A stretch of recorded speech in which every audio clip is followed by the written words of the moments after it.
Hey, my name's James Nicholson and welcome to my YouTube channel. In this video, I want to talk about stamp duty. It's about to really increase significantly from early next year. I want to talk about why that is, how much it's going up, which is quite staggering, how much more people will potentially be paying, and why this is happening. You see, in October this year, Labour will be having their first budget. And in that budget, they've already preempted ahead of time that they're going to increase taxes. Now, they promised that they won't increase income tax and they won't increase VAT. So there's not many other taxes that they can really look at.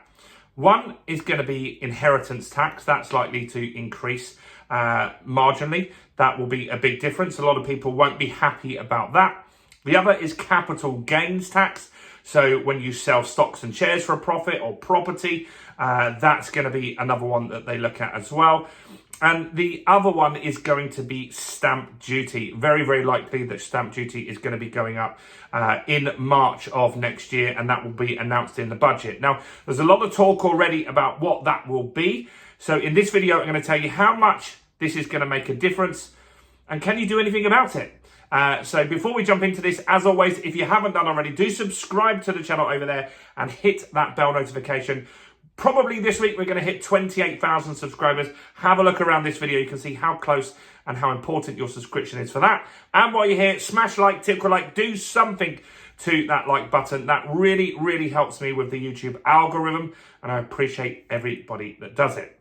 So first off, those that don't know, what is stamp duty? Well, stamp duty is a tax paid by the buyer of a property. And so this tax basically goes straight to the government. There are some circumstances where you can not pay the tax if the property is severely dilapidated, doesn't have a kitchen or a bathroom that's working, no running water, electric and stuff like that. That is some ways that you can get around it, but they might close those loopholes. But it does bring in a lot of money for the UK government. I had a look, and in July, it brought in 1.2 billion into the UK government. And that's with transaction volumes being lower at the moment. But house prices are higher, so it's a percentage tax. So that works quite well for them. So let's look at where we sit with stamp duty as it stands. So stamp duty for a secondary purchase, if you're moving house or something like that, up to 250 grand is 0%.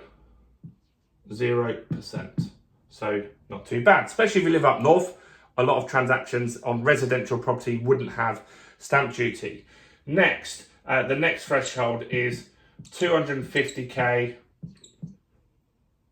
to 925k. The current cost of that is 5%, which is quite a big difference. Next, 925k to 1.5 million. The threshold then jumps massively. It is 10%. So a lot of London transactions this is the tax. I mean, 1.5 million is 150 grand. That's a lot of money to be paying on a purchase. And anything over 1.5 million is 12%. Now, there's a study that came out over the weekend on this, where they're saying that potentially there could be different ways of taxing this property. And what they said is, properties under 250k, they sell on average every 10 years. So there's quite a high turnover of these properties. Anything that's above £600,000, generally they stay with people for 27 years. And they're saying that stamp duty puts off a lot of people selling because it's such an expensive tax when you purchase, or, well, if you sell a property, you're going to probably purchase something else, aren't you, as well? Now, there are some exceptions for first-time buyers. So let's have a look where that currently sits. So for first-time buyers, up to 425k, it's 0%. which covers a lot of first-time buyers, even in the south, right? That is meaning a lot of first-time buyers can get on the market relatively easily. Next, between 425 and 625 for a first-time buyer only, the tax is 5%. So that is significantly better than it's jumping, 5% is jumping in at 250 grand over here. So that's a big difference. Next, buy-to-lets. They pay 3% on top of standard rate. So a 5% rate would go to an 8% rate. There's a big difference there. And a 0% rate on a buy-to-let would go to a 3% rate. So that is a big difference on buy-to-let properties. Now, what's the proposal? What are they talking about doing here? They're talking about knocking this in half. So the new rate would drop.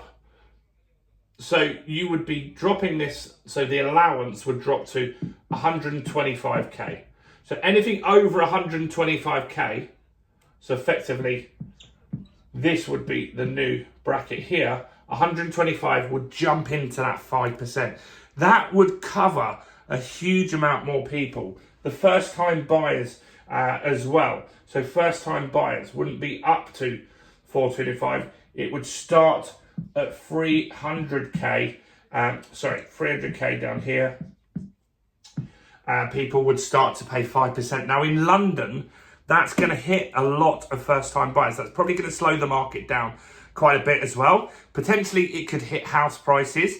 These are the things we've got to look at from this. Is it going to hit house prices? Possibly, yeah. I mean, if you were going to buy a property and now you've got to pay 5% tax on top, that's a lot of money extra on top of your deposit that you've got to get. That will reduce affordability significantly. I think it will reduce transaction volumes again as well. It's definitely not going to help with these new build properties, that 1.5 million properties that they want to build. If you build those in London, you're going to get those. They're going to be more expensive than 300 grand. That's going to make it really tough for a lot of people to jump on that ladder. So this isn't potentially positive news for the property market. It's something that's looking likely if they don't raise tax on income and they don't raise tax on VAT. There isn't a lot left that they can raise tax. There's inheritance tax, there's stamp duty, capital gains tax. Probably all of those are going to go up. The stamp duty threshold is going to move down markedly. This is going to have a huge impact on house prices, I believe, and it's something we've got to watch. The reason this is such a difficult tax for a lot of people is it's up front. So it's a big upfront cost that you've got to pay on top of your deposit, right? And if you weren't expecting this, this limits where house prices can sell. So a lot of house prices at the moment get stuck at this 250 range because people will want to pay 249 in order to not pay the stamp duty. That means that house struggles to get to 260 for a while. It really needs to jump past 260 and get to 280, 290 before they can really actually get that value from it. Everyone, if you saw a house at 260, you'd knock the price down 11 grand. That would be your negotiation. So let me know your thoughts on this. Do you think this will happen? I think this is pretty much nailed on, that this is going to happen in October and be implemented by March. Let me know your thoughts. I think what this will do in the short term is push a lot of transactions through. So it won't be a stamp duty holiday, but it could act similar to that. A lot of people that are thinking about buying and stuff like that will push the transaction volume through just to get deals done before this happens. Do like the video, do comment below with your thoughts and opinions, do subscribe and check out all the other content on my channel, including this video right here.